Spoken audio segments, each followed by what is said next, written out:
आइए, सुगंधित ताजे ताजे फूल ले जाइए, आइए आइए। तभी वहाँ से दो बुजुर्ग दंपति गुजर रहे थे, जिनसे देविका बोलती है, माँ जी आप गंगा मैया के दर्शन करने जा रही हैं तो थोड़े फूल लेते जाइए। क्यों?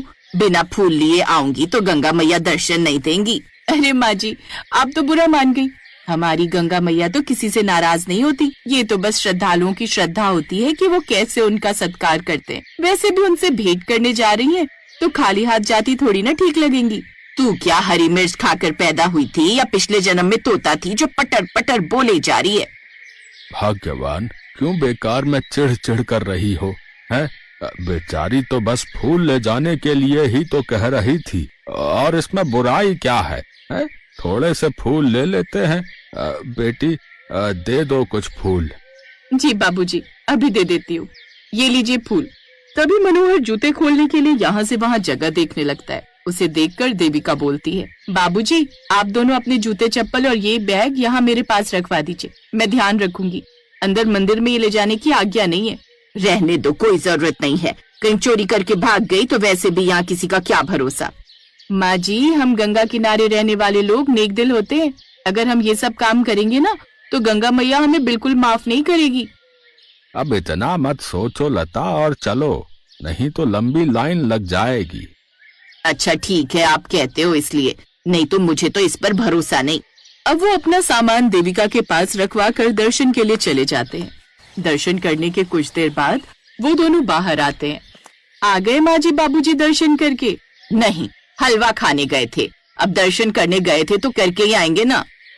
ओहो, लाइन में लगे लगे पांव दुख गए। बाबूजी ये लीजिए स्टूल, आप इस पर बैठ जाइए। धन्यवाद बेटी।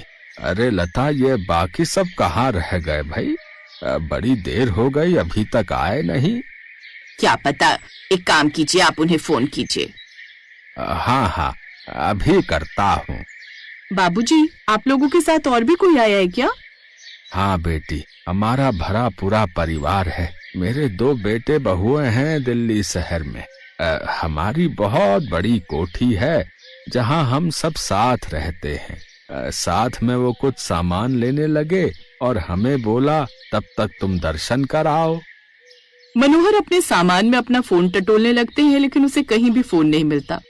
अरे ये फोन कहाँ गया? मैंने तो यहीं रखा था। जरूर इस लड़की ने चुरा लिया होगा। ये आप कैसी बातें कर रही हैं माँ जी? मैं गरीब जरूर हूँ लेकिन ये सब काम नहीं करती। तुम भी ना लता, बिना सोचे समझे कुछ भी बोलती रहती हो। ये बेचारी कहाँ से तुम्हें चोर लगती है? मुझे तो समझ नहीं आ रहा। उस वक्त अभिषेक ने फोन लिया था, लेकिन उसके बाद से फोन मेरे बैग में है ही नहीं। अब क्या करें? तुम्हारे पर्स में भी तो वो पर्ची थी ना जिसमें उन्होंने नंबर लिखा हुआ है, उसमें देखो। लता अपने पर्स में देखती है लेकिन उसे कहीं भी वो पर्ची नहीं मिलती। हे भगवान, इसी में तो रखी थी, कहाँ गई वो? उन सबके नंबर तो इसमें ही लिखे थे। उसे भी वो पर्ची कहीं नहीं मिलती। अब दोनों परेशान हो जाते हैं।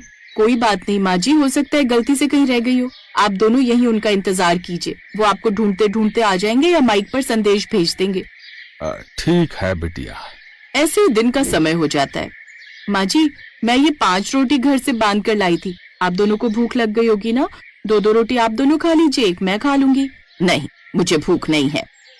लेकिन मुझे तो जोरों की भूख लगी है। लाओ लाओ बिटिया, मुझे तो रोटी दे दो। साथ में सब्जी क्या है? आम की चटनी है, वो भी खट्टी मीठी। क्या आम की चटनी? उसका नाम सुनते ही उसके मुंह में पानी आ जाता है और वो भी झट से 2 रोटी पकड़ लेती है। ये देख देविका और मनोहर मनी मन मुस्कुराने लगते हैं। ऐसे ही समय बीता और सुबह से शाम हो गई।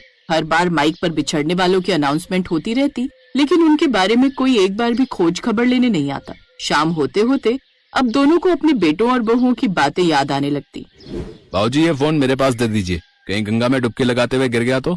और माँ जी ये जरा अपना पर्स दिखाना तो, वो इसमें आपकी दवाई है या नहीं देख लूं। उसी वक्त उनकी बड़ी बहू ने उनके पर्स से जानबूझकर वो नंबर निकाल लिया था और छोटे वाले बेटे बहू ने पैसे नहीं रखे थे उनके पर्स में, ताकि कहीं वो वापस ना जाए। अब समझ में आया, सुबह से शाम हो गई लेकिन अभी तक उन्होंने हमारी खोज खबर नहीं ली, और वो फोन और नंबर वाली पर्ची भी उन्होंने जानबूझकर निकाल ली थी ताकि हम बूढ़े बुढ़िया वहाँ वापस न आ पाएं। इसलिए उस रोज दोनों बेटे बहू हमारे साथ फोटो खिंचवाते वक्त कह रहे थे कि अब कभी फोटो तो साथ में आएगी नहीं। तब मैं समझ नहीं पाया, लेकिन अब मैं सब समझ गया हूँ। मैं भी समझ गई, वो जानबूझकर हमें यहाँ छोड़कर गए हैं। क्या इसी दिन के लिए पाला था हमने उन्हें। एक बात कहूँ माँ बाबूजी, यहाँ ज्यादातर लोग अपने बूढ़े माता पिता को किसी न किसी बहाने से छोड़ जाते हैं। मुझे भी यही लगता है, आपके साथ भी ऐसा ही हुआ है। अब जो किस्मत में है उसे कौन ही टाल सकता है बिटिया। अब बुढ़ापे में यही सब देखना रह गया था। बाबूजी, आप दोनों यहाँ कैसे रहेंगे? आप एक काम कीजिए, मेरे साथ मेरे घर चलिए। तुम्हारे घर? हाँ, इस गरीब का छोटा कच्चा घर है। इस गंगा के किनारे ससुराल है मेरा। कहने को तो घर छोटा है, लेकिन उसमें रहने वाले लोगों का दिल बड़ा है। अब वो दोनों देविका के साथ साथ चल पड़ते हैं। चलते चलते वो थोड़ा थक भी जाते हैं, क्योंकि शहर में रहकर उन्हें इतनी आदत नहीं थी चलने की। और कितनी दूर है बेटी? बस माँ जी, आ ही गया समझो। जरा सा चलने के बाद जैसे ही वो देविका के घर के बाहर पहुँचे तो दो छोटे बच्चे भागते हुए आए और उससे लिपट गए। माँ, हमारे लिए क्या लाई हो? ये गंगा मैया का प्रसाद मिला था, वही बचा कर ले आई। आज इसे ही खा लो। अरे आओ ना माँ बाबूजी, अंदर आओ। देविका का कच्चा मिट्टी का घर था, जिसमें उसकी बूढ़ी सास ससुर, दो बच्चे, 7 साल की दिशा और 6 साल का मोनू और पर उसका पति लेटा हुआ था। बहू, ये कौन है? फिर देविका उन्हें सारी बात बताती है। ये तूने बहुत अच्छा किया बहू, नहीं तो बेचारे न जाने कहाँ कहाँ भटकते रहते। उन्होंने देखा कि वो घर भले ही छोटा था, लेकिन उसमें रहने वाले लोगों का दिल बहुत बड़ा था। साथ ही गंगा के किनारे बने उस घर में एक अलग ही तरह की शांति और सुख था, जो उन्हें उनके बड़े से महल जैसे घर में भी नहीं मिला। ये तुम्हारे पति को क्या हुआ है बेटी? ये एक फैक्ट्री में काम करते थे, लेकिन एक रोज ऊपर के फ्लोर से गिरने के कारण इनके हाथ पांव में अंदरूनी चोट आ गई और डॉक्टर ने इन्हें 6 महीने की बेड रेस्ट के लिए बोला था। इसलिए तब से मैं घर खर्च चलाने के लिए ये फूल बेचने का काम करने लगी। घबराओ मत बेटी, मैं आयुर्वेदिक डॉक्टर रहा हूँ। मैं जल्दी ही तुम्हारे पति को ठीक कर दूंगा। अब मनोहर ने आयुर्वेदिक दवाइयां बनाई और उसको जल्द से जल्द ठीक कर दिया। फिर कुछ समय बाद देविका का पति भी काम पर जाने लगा। साथ ही मनोहर ने भी अपना छोटा सा आयुर्वेदिक दवाखाना उस गंगा किनारे वाले ससुराल के पास खोल लिया। अब मनोहर और लता उस छोटे से घर में भी काफी खुश थे। लता की भी समझ आ गया था कि देविका कितनी अच्छी है। गंगा किनारे वाले लोग नेक दिल और साफ दिल के होते हैं।